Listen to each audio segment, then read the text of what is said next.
Continuando con los problemas, sigue el problema 932, el cual nos da una figura que consta de 4 gráficos, ¿no? Figuras 1, 2, 3 y 4, así de esta manera enamorado. Me pide, por ejemplo, el momento de inercia con respecto al eje X y también el radio de giro con respecto al eje X.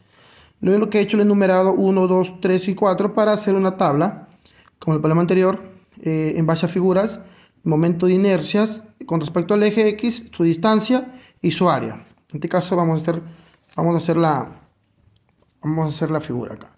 Entonces tenemos acá figura 1, figura 2, figura 3, figura 4, figura suma. En este caso sería la suma ya. Acá sería inercia respecto a X.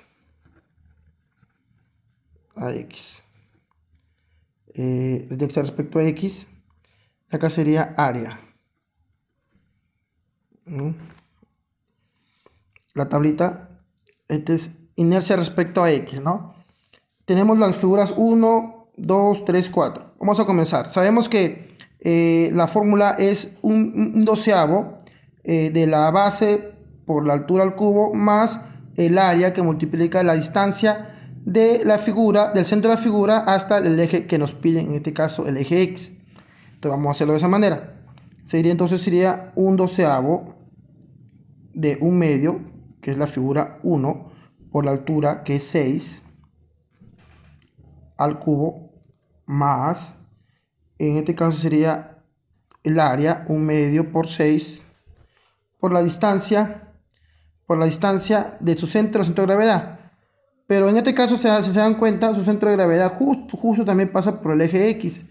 Entonces, no hay distancia. Entonces, la distancia sería 0. 0 al cuadrado. Esto nos da un valor de 9. Igual, ahora con la figura 2, sería un doceavo de 4 por la altura, que es 2, al cubo, más el área, que sería 4 por 2, por la distancia. Igual también, en este caso, la figura también, su centro de gravedad pasa por el centro del eje X. Entonces también es 0 al cuadrado. Esto me da 8 tercios. De ahí tenemos la figura 3, que es parecida a la figura 1.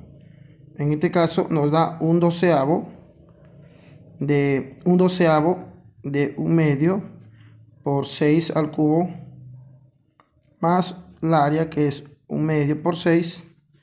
Igual, de esa manera también su centro de gravedad coincide con el eje X, entonces no hay D, es 0 al cuadrado. Esto es igual a 9.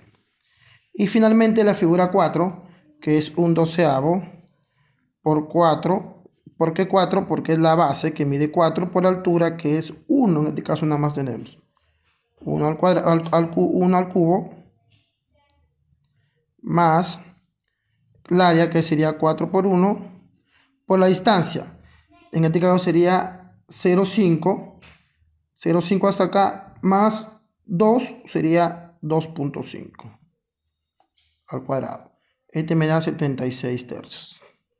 Esta suma, sumando estos 4 factores, me va a dar un total de 46 pulgadas cuarto. Ahora, el área respecto a cada uno. El área sería el primero sería un medio por 6. Un medio por 6. Que me da 3. De ahí sería 4 por 2. 4 por 2, que me da 8. De ahí sería un medio por 6 también, que me da 3. Y finalmente 4 por 1, que me da 4.